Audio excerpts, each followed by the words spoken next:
That's all set. Yeah, so Siobhan is in the US this week, isn't she? Yeah.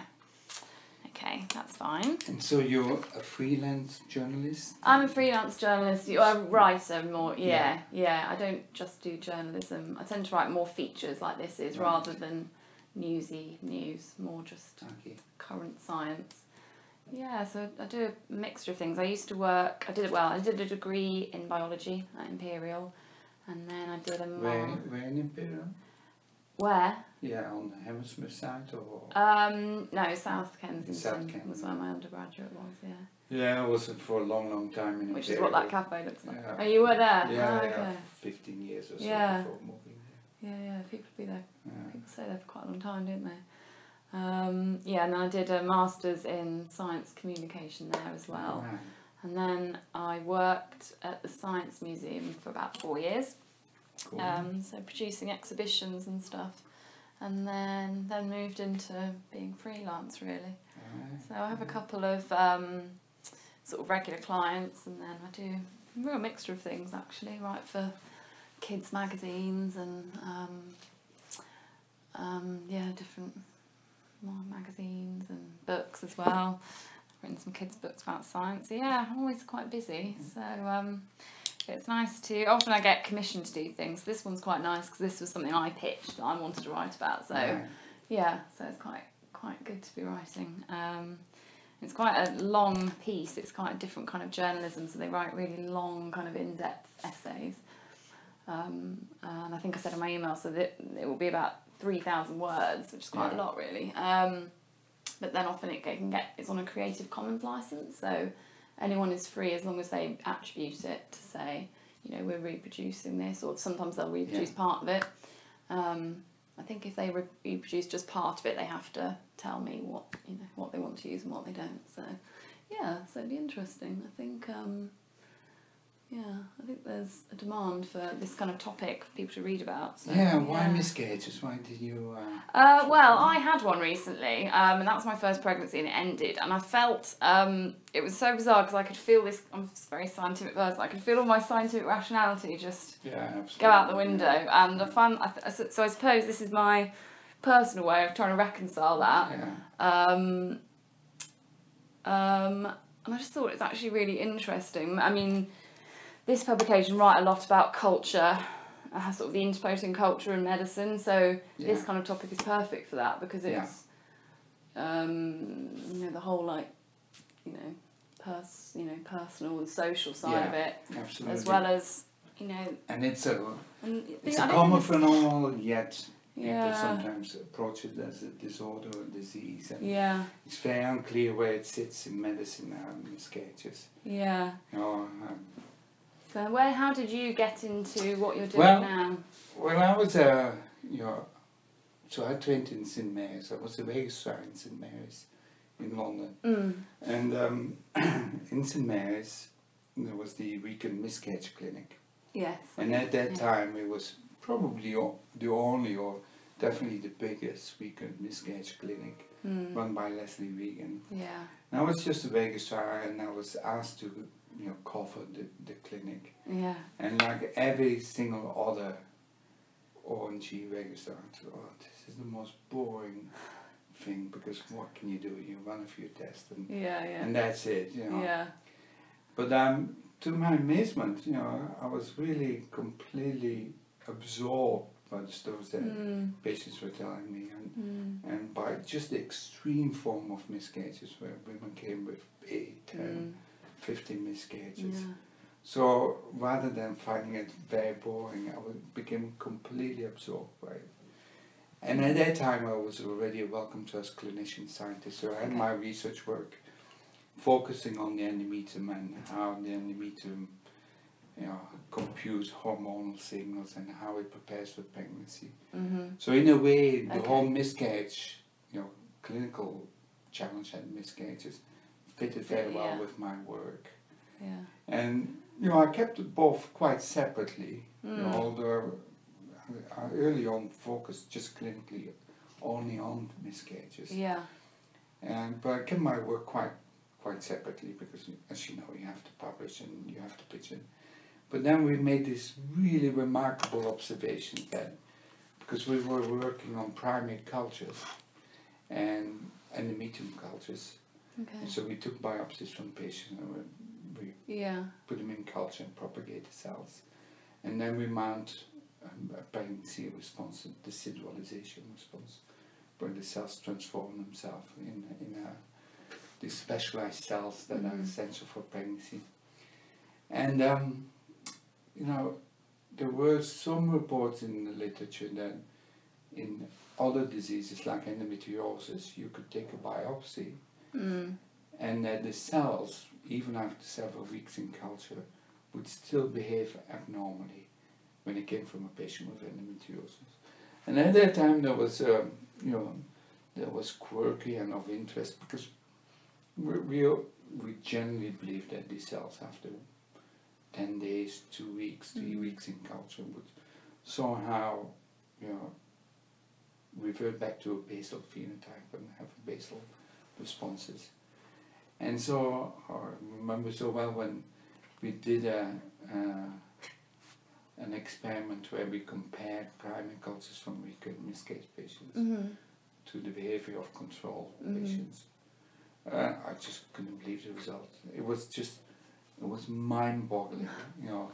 So I thought that they would run the analysis on 2 PCR machines or some technical artifact was to explain. But it wasn't. It was really the opening of everything. And in essence, to backtrack, so I completely and utterly dismiss the current view of miscarriages. So miscarriages. You do, or you do? Yeah, completely. I don't think, you know, miscarriages are what they are interpreted to be. So if you look at societal attitudes or medical attitude to miscarriages, so you have either, well, it happens and you just have to live with it, right? And next time better, darling, that kind of attitude. Better luck next time, yeah. Yeah. To when you have patients who have multiple miscarriages, where people say, well, there must be an underlying disease. That's been the narrative. And partly, and that is true, partly sporadic miscarriages are indeed frequently chromosomally abnormal pregnancies. And consecutive miscarriages are frequently chromosomally normal pregnancy losses.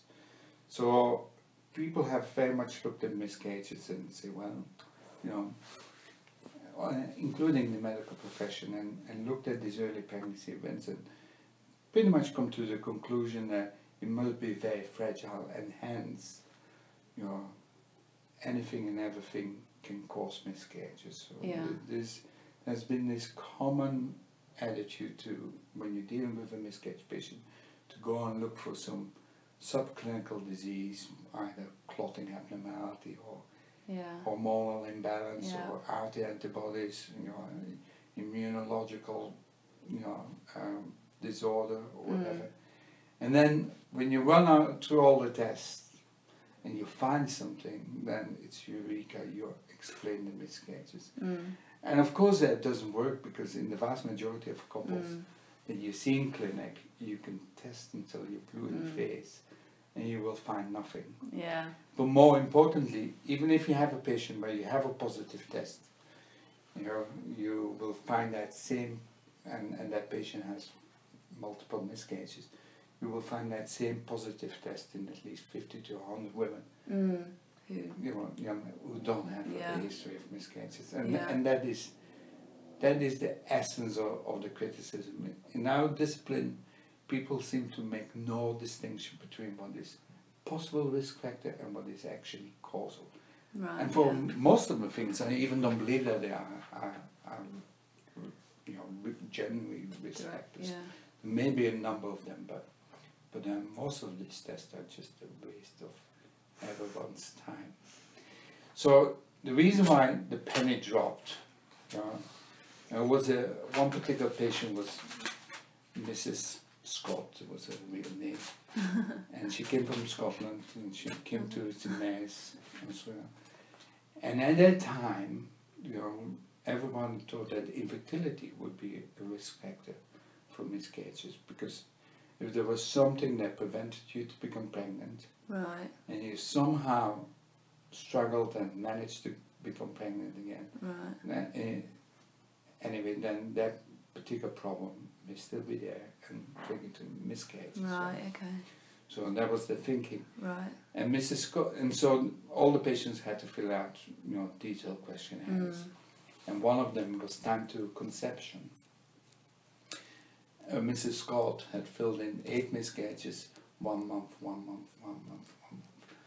And all of a sudden I said, this is so strange, because when you have by chance 1 in 5 chance to conceive in one cycle.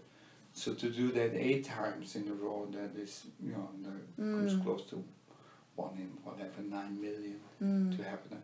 And then we saw that pattern in many more patients. And then the real breakthrough came when we were doing co-cultures with human embryos.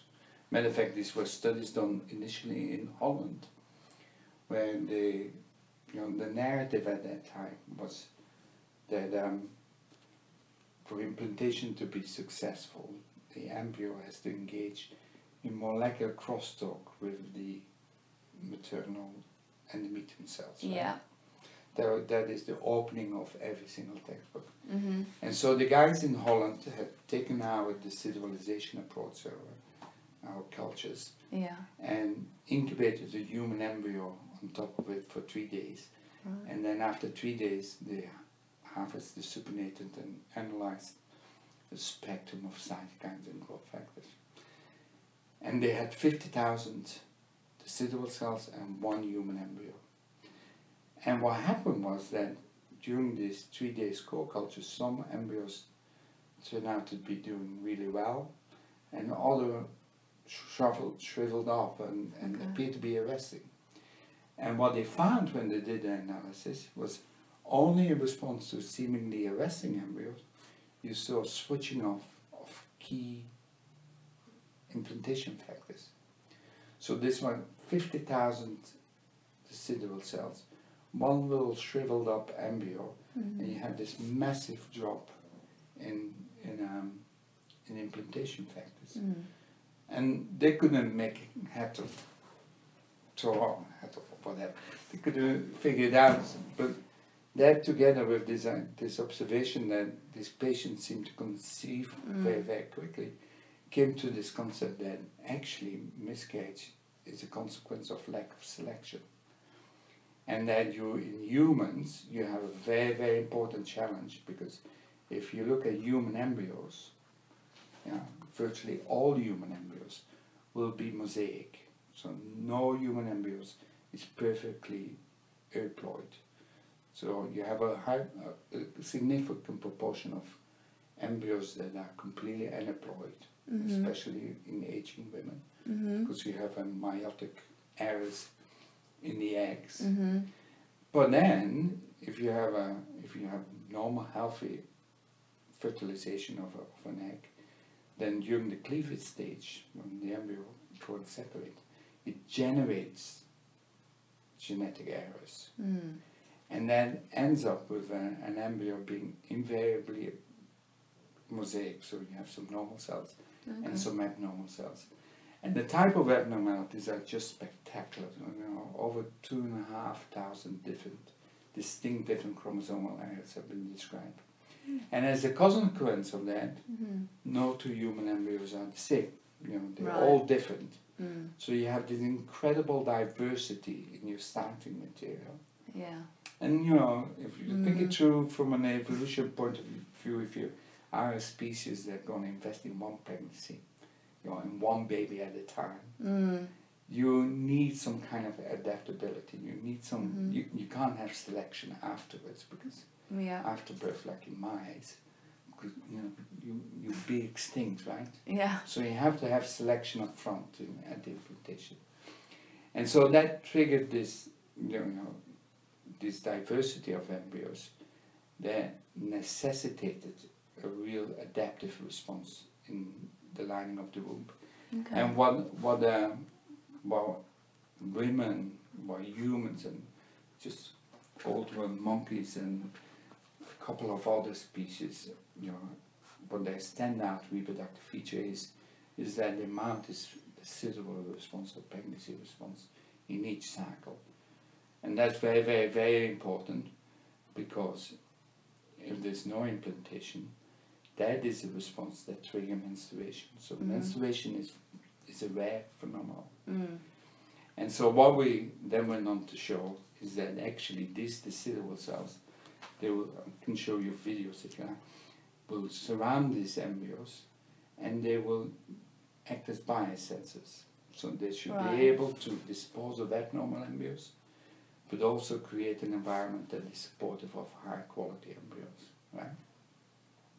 And then if you do not get to that stage where these cells can't respond to embryonic signals, then you have on the one hand embryos that shouldn't implant or should have been disposed of. They will embark on a trajectory that lead to miscarriages. And high quality embryos will find themselves ultimately in an unsupportive environment, and that will lead to miscarriages. Right? Okay. Now, what is the defining feature, of course, is that in the next pregnancy you will have to deal with a unique embryo, and in the meantime you will have shed regenerated, your lining of the womb. So that's different as well. It's different as well. And then, to make a long story very short, what is a hallmark of recurrent miscarriage patients is when you have stem cell deficiency in the endometrium.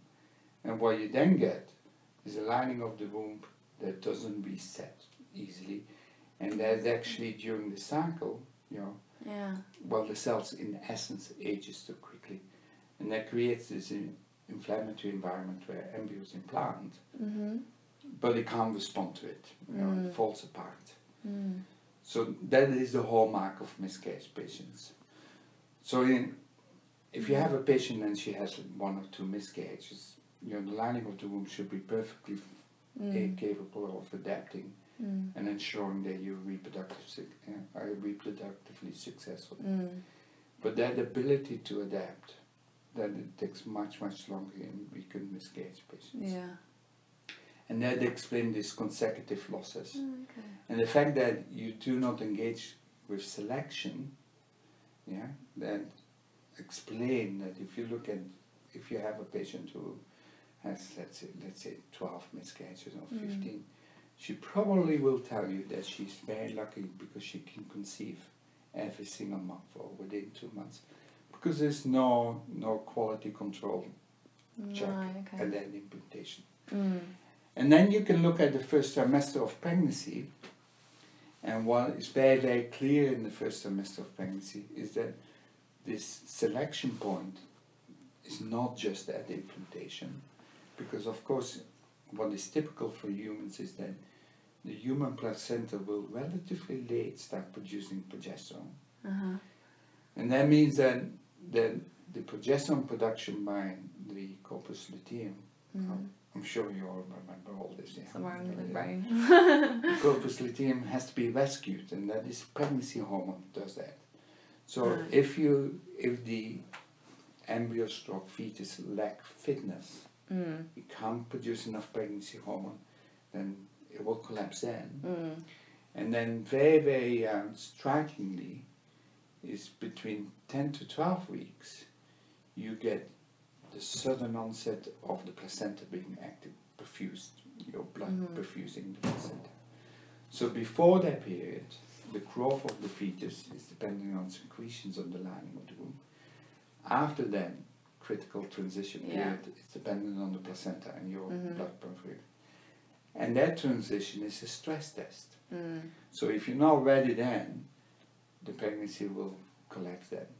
So you can look at miscarriages as a strategy to ensure that if a pregnancy is going to fail, it fails early on. And hence prevents catastrophic failures at 25 weeks or 32 weeks, which would be catastrophic. And which would become catastrophic for both mom and of course the fetus. And conversely, once you pass this critical period, it's very, very likely you're going to be fine, because the likelihood of further. So you could look at miscarriages as a real, almost clever adaptation, where you can be reproductively successful, in spite of having a whole lot of crappy starting material, you know, where you have to have this selection up front. And then miscarriages, you know, ideally you have this selection at the implantation. Then you wouldn't notice that you were pregnant, the implantation has happened. You didn't invest at all in a failing pregnancy. But if that checkpoint is disabled, then you see the selection happening later in the first trimester. But pretty much all selection is done by 12 weeks of pregnancy. And, you know, that's when people can feel comfortable to tell everyone that they're pregnant, for good reason, because the likelihood of success is extremely high. So, and it's very, very, you know, the biology is very, very intriguing, because it's the purpose of menstruation in the whole context is a real good question. Because obviously menstruation virtually always precedes pregnancy. And, you know, people have looked at menstruation and almost completely dismissed that phenomenon as some kind of, you know, in religious term, punitive thing for you eating the apple. Or just some like weird biological phenomenon and that serves, and serves no purpose than just to initiate it. But in fact, I think that it's seriously wrong, because what menstruation does is create a tissue that is absolutely full of stem cells. And the capacity of the lining of the womb to really sustain a pregnancy, and to go from something like that to something like that, has to be dependent on the abundance of stem cells and the ability to adapt in pregnancy. So bringing everything together, that also means that, you know, we time and again we can demonstrate in the lab that patients who are weakened miscarriage patients, that the lining of the womb and the behavior of the cells is very, very different in culture, you know, that cell memory, than control patients.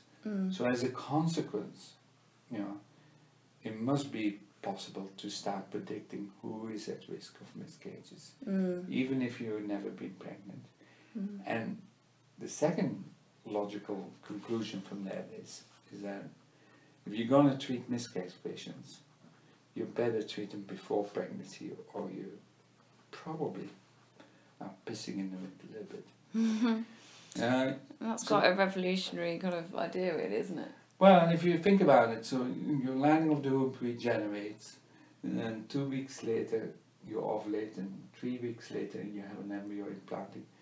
4 or 5 weeks later you have a positive pregnancy test, and then you wonder why all treatments so far initiated at 5, 6, 7 weeks of pregnancy, every single treatment has shown to be a complete waste of time.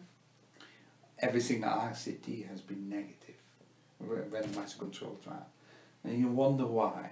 And I think it's because your outcome is determined well before you become pregnant in that cycle.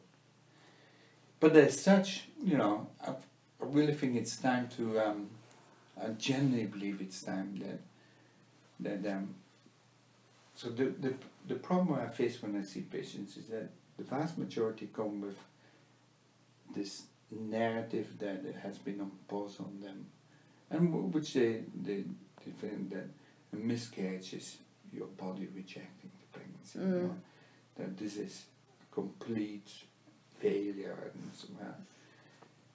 If you can change the narrative to a narrative where miscarriages fulfill a really important function by limiting your investment in a pregnancy that's likely to end up in a catastrophic failure, and by doing so you may indeed resetting or help to reset the lining of the womb and increase your chances of being. That's a much more positive. Yeah. Because the other narrative really doesn't work, you know. No, that's really interesting. Yeah. So that kind of that's obviously your thoughts from your research. Is that like how many other people would agree with you? Is it kind of like a widely held kind of? It's just kind of an emerging idea, or? I think it's the only emerging idea, or the only idea that has emerged. Is there much research generally in sort of recurrent miscarriage? So everything goes wrong with recurrent miscarriage. So there are these, parochial little studies that people do. And it's typically the way that it happens is that they do the standard test and then they say, oh, these women are explained and here's unexplained. And they're going to measure something wherever, either in the blood or in the lining of the womb or, wherever. And show that in those patients, there's up or down regulation of a factor compared to women who had 3 babies. And it just doesn't bring the field any further for many reasons. One, nobody actually checked these factors also in the so-called explained group. Right. I'm pretty sure that will be exactly the same in the explained group. Yeah. But more importantly, that is not the important question in miscarriage patients. For miscarriage patients, what is it? The sole important question is that you can tell them whether they are likely to be successful in their next pregnancy or in the next few pregnancies, that they cumulatively will be fine, or that they are likely to be, having more and more miscarriages. That is the only real question to answer. So research, it's just it's really laughable in this field. Okay. And it's very, very, very driven in that idea of some factor, some unexplained factor will cause, some disease will cause miscarriages and that's it. And which is, it's completely unworkable, because if you look at miscarriage patients and you ask yourself the question, after 3 consecutive miscarriages, what is the likelihood that a woman will be successful in pregnancy number 4? And the answer is 65%. So it's good, and we know that from randomized controlled trials where you always have a placebo group, and so these women do reasonably well. So 35% will miscarriage again. If you look at those women, well, 55 to 60% will be successful in pregnancy number 5, and so on and so forth. So if you start calculating how many women will be childless because of persistent miscarriages, the answer is extremely few. Extremely few. And then that doesn't fit in with this idea that you're dealing with some underlying disease and that's it, or you're dealing with some genetic error and that's it for you. It doesn't fit that. No. So the presentation doesn't fit the perceived pathways that cause miscarriages. Yeah, that's true. At all. Similarly, there's no rhyme or reason why miscarriages would drop so dramatically at 12 weeks, beyond 12 weeks of pregnancy. If the idea was there's some underlying mysterious disease, so yeah, that's true. And so your research at the moment, what are you working on in particular at the moment? Anything in particular you can tell me? So what I consider a landmark paper is where we took we took a genome-wide approach to look at methylation differences in order to understand this memory of the cells from cultures of patients with and without a history of miscarriages. and initially looking at methylation events or differential methylation, that was completely and utterly disappointing. Oh. And this was around the time that I moved to Warwick. Okay. And we have a very good systems biology center here. Mm-hmm. And so I knocked on their door, and there was this guy who used to be the chief engineer of Motorola. But he, at the ripe old age of 55, he decided to do a PhD instead, looking at this genomic data. And he noticed that while you go into the raw traces, that there were areas that wasn't picked up by the standard pipeline analysis, when the samples did segregate very dramatically, and that these were areas that normally should not be methylated because they normally you have CpG highness, CG dinucleotides, but these were Ca-rich areas, and they were methylated in the control samples, but not in miscase basically.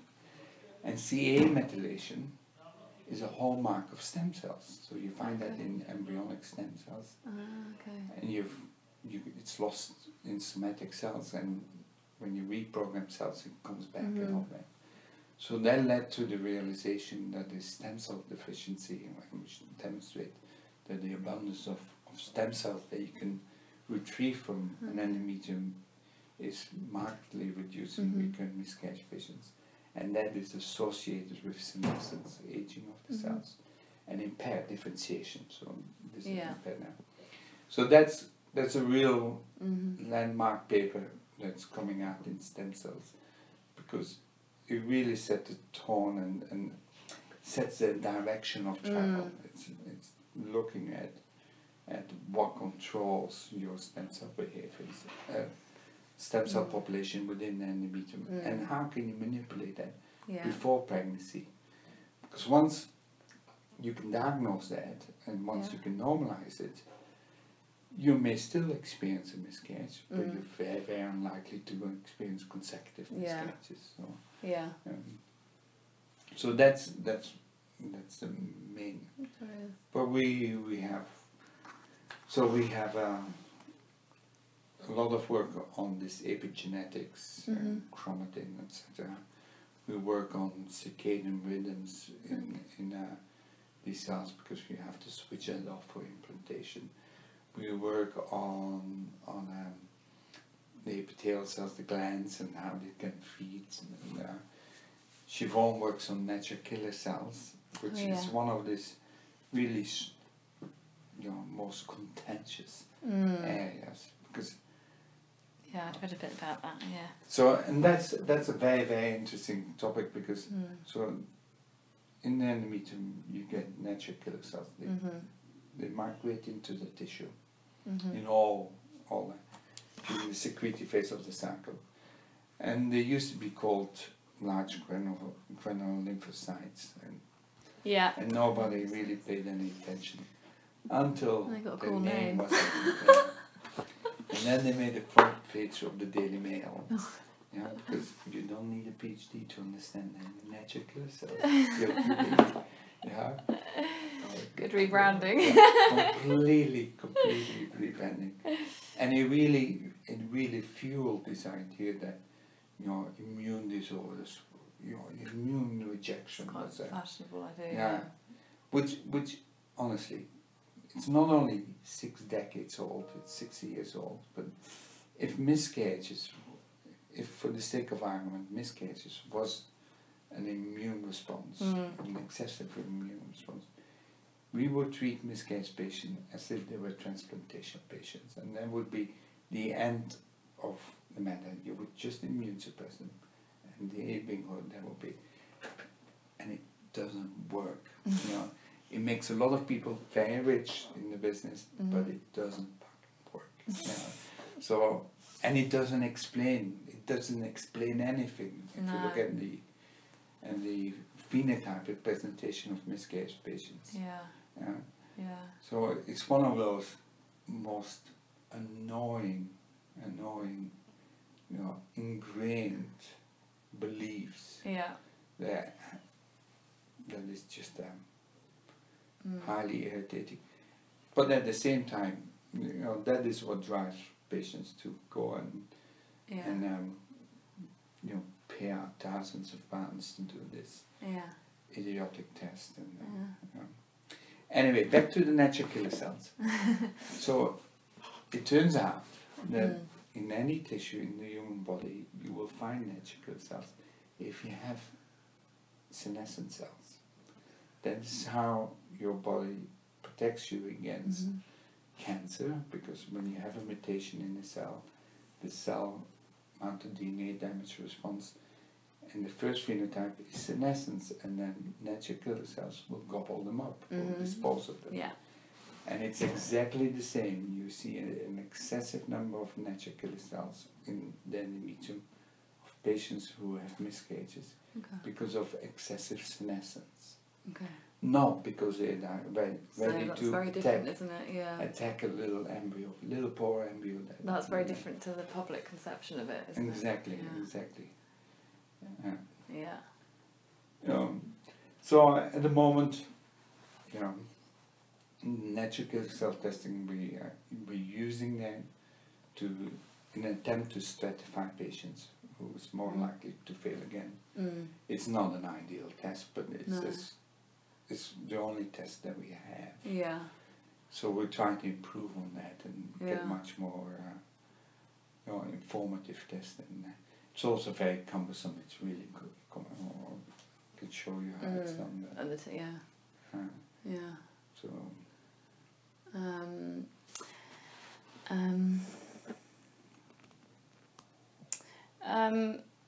So is it true? So recurrent women that have had three or more would be termed as miscarriage? Yeah. I mean, I'm interviewing. Only in the UK.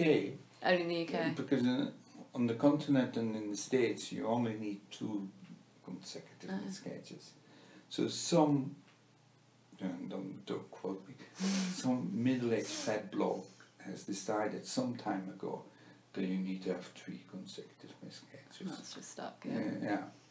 And then there's some pseudo wisdom attached to it to explain, yes, that is abnormal.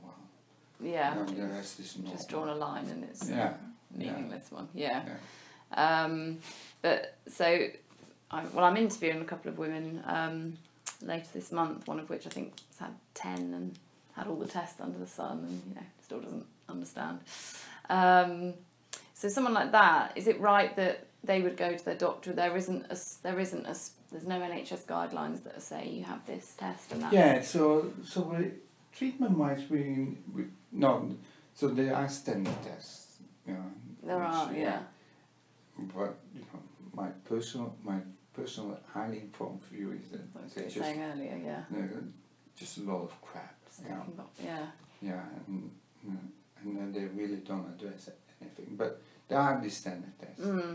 And then there are guidelines, which basically are distilled down to nothing really works. So you're not allowed to give anything. That's the guideline. You're not allowed to give anything outside randomized control trials. Right. And randomized control trials are a nightmare because, for instance, there will be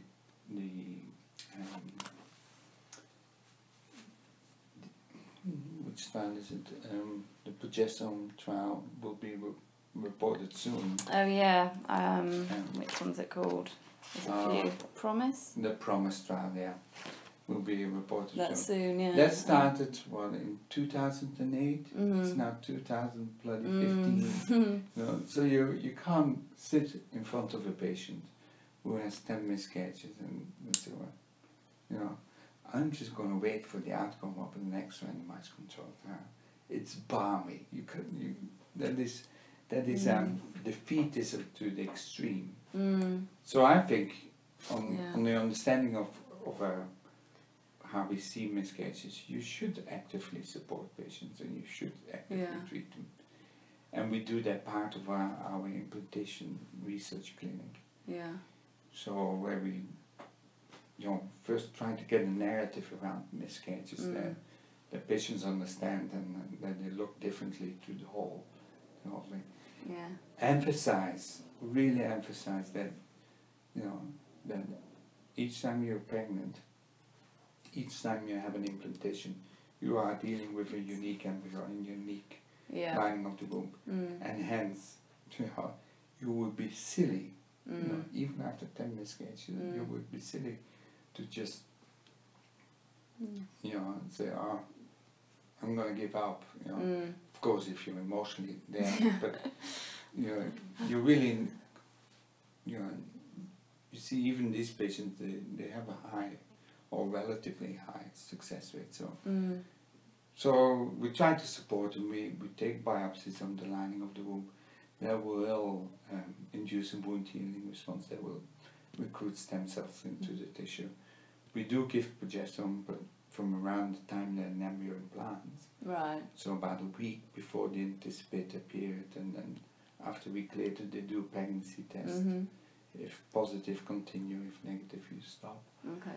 If you have high natural cells, which basically means excessive senescence and inflammation. Senescence is inflammatory response.